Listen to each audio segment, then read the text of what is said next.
अस्सलामु अलैकुम वरहमतुल्लाहि वबरकातुहू। इस वक्त मैं कश्मीर की मारूफ शख्सियत हज़रत मौलाना अनवर शाह कश्मीरी रहमतुल्लाहि अलैहि के मस्कन के पास खड़ा हूँ। लोलाब में ये एक इलाका है, वरनऊ एक गांव है और उस गांव में ये इलाका है अनवराबाद। इस गांव को और इस इलाके को हजरत के नाम की तरफ ही मंसूब किया गया।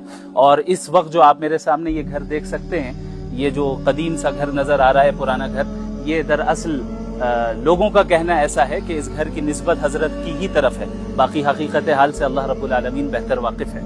हजरत अनवर शाह कश्मीरी रहमहुल्लाह मोहताज तारुफ नहीं है। 1875 में उनकी पैदाइश होती है और इसी गांव में पैदाइश होती है, यहीं पे उनकी परवरिश भी होती है। उनके जो वालिद मोहतरम थे वो भी आलिम दीन थे और इनकी बेहतरीन तरबियत होती है, यहाँ तक कि वो बड़े आलिम दीन बन जाते हैं, बड़े मुहद्दिस बन जाते हैं और अहादीस नबविया की भरपूर अंदाज में खिदमत अंजाम देते हैं। आज तक हम सब उनकी किताबों से जो है इस्तिफादा करते हैं और पूरी दुनिया इस्तिफादा कर रही है। आइए हम इंशाअल्लाह आगे चलते हैं, अंदर चलते हैं और देखते हैं कि उस वक्त उस जमाने में किस तरह का घर हुआ करता था और इन तमाम कम वसाइल होने के बावजूद उन्होंने कैसे दीन की मेहनत की और दीन का इल्म हासिल किया और अल्लाह ने इन्हें कितने ऊंचाई तक अल्लाह रब्बुल आलमीन ले गया। आप इस घर को देख सकते हैं, आप छत को देखें, दीवारों को देखें और इन तमाम जगहों को देखें कि ये घर किस तरह है और किस तरह वो जिंदगी यहाँ पे गुजारते थे, कम वसाइल के बावजूद भी बड़ी मेहनत की दीन को हासिल करने के लिए। और आजकल हमारे यहाँ तमाम वसाइल हैं, लेकिन उसके बावजूद जो है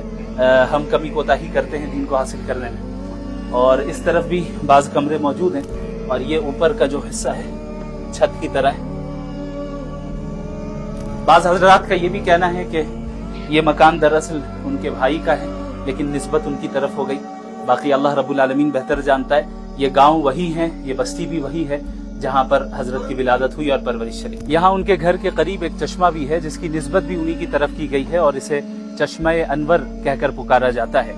हजरत रहमहुल्लाह का इंतकाल 1933 में होता है। अल्लाह रब्बुल आलमीन से हम दुआ गो हैं कि अल्लाह हजरत के दर्जात को बुलंद फरमाए और उनके इल्म से पूरी उम्मत को इस्तिफादा करते रहने की तौफीक अता फरमाए। जज़ाकुमुल्लाहु खैरन।